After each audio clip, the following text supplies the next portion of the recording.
Hello everyone, आप सभी का हमारे यूट्यूब चैनल में स्वागत है। आज हम पढ़ने वाले हैं इक्वेशन ऑफ कंटिन्यूटी, जिसे हम कंटिन्यूटी इक्वेशन के नाम से भी जानते हैं और साथ ही साथ हम इसे चार्ज कंजर्वेशन इक्वेशन के नाम से भी जानते हैं। तो अगर आपके क्वेश्चन में इक्वेशन ऑफ कंटिन्यूटी आए या फिर कंटिन्यूटी इक्वेशन आए या फिर चार्ज कंजर्वेशन इक्वेशन आए तो आपको सेम डेरिवेशन ही करना है। तो आज हम कंटिन्यूटी ऑफ इक्वेशन का डेरिवेशन करने वाले हैं। तो आगे देखते हैं। जो हमारा इक्वेशन ऑफ कंटिन्यूटी होता है, इक्वेशन इस प्रकार होता है, divergence J is equal to minus del rho by del t. जहाँ इसको हम इस प्रकार से भी लिख सकते हैं, इसको डेल के रूप में, ये हो जाएगा del dot J is equal to minus del rho by del t. Divergence जो होता है उसमें यहाँ डेल के साथ डॉट होता है एंड जो कर्ल होता है हमारा वो डेल के साथ क्रॉस वाला ऑपरेशन होता है। यहाँ जो हमारा J है ये है हमारा करंट डेंसिटी एंड जो हमारा रो है ये जो हमारा रो है वो है वॉल्यूम चार्ज डेंसिटी। तो अब हम इसी इक्वेशन को डिराइव करना सीखेंगे कि इसको हम किस प्रकार से लाएंगे। सबसे पहले हम क्या करते हैं, हम लिखते हैं, हम जानते हैं we know that J is equal to I upon S, जहाँ जो हमारा J करंट डेंसिटी है, I करंट है एंड S एरिया है। अगर हम इसे DI के रूप में लिखना चाहें तो ये क्या हो जाएगा, DI is equal to J dot DS। इस प्रकार से हो जाएगा। ये यहाँ पे हम इसमें लगा देते हैं ये इस प्रकार से एंड हम टोटल करंट लिख सकते हैं I इज इक्वल टू, ये हमारा टोटल करंट है, इसको हम लिख देते हैं J डॉट DS इस प्रकार से। अब ये जो हमारा, क्योंकि ये S है इसलिए यहाँ पे डबल इंटीग्रल होगा। ये हमारा I है टोटल करंट, इसको हम इक्वेशन नंबर फर्स्ट दे देते हैं एंड हम जानते हैं I इज इक्वल टू क्या होता है, हमारा current I is equal to होता है dq बाय dt, ये होता है। तो इस वैल्यू को हम यहाँ पुट करेंगे, यहाँ पे हम लिख देंगे equation second, putting the value of I in equation first. तो हम यहाँ पे लिख देते हैं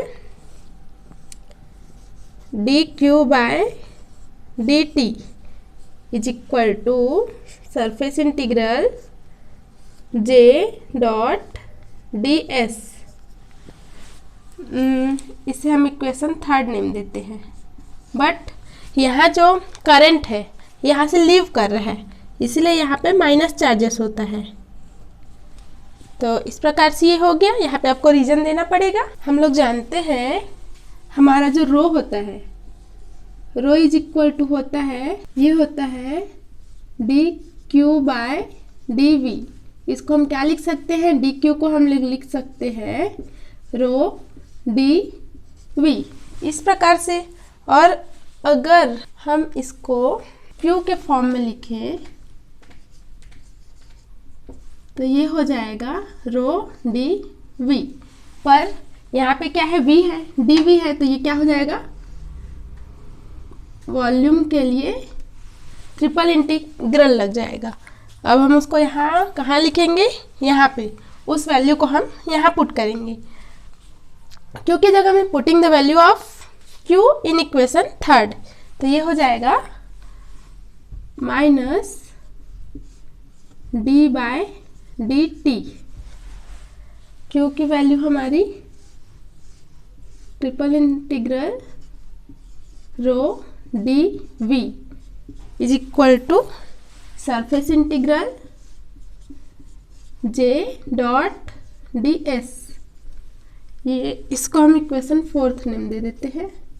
इसको हम क्या करते हैं, ये वाला को इधर, ये वाला को उधर ले जाते हैं।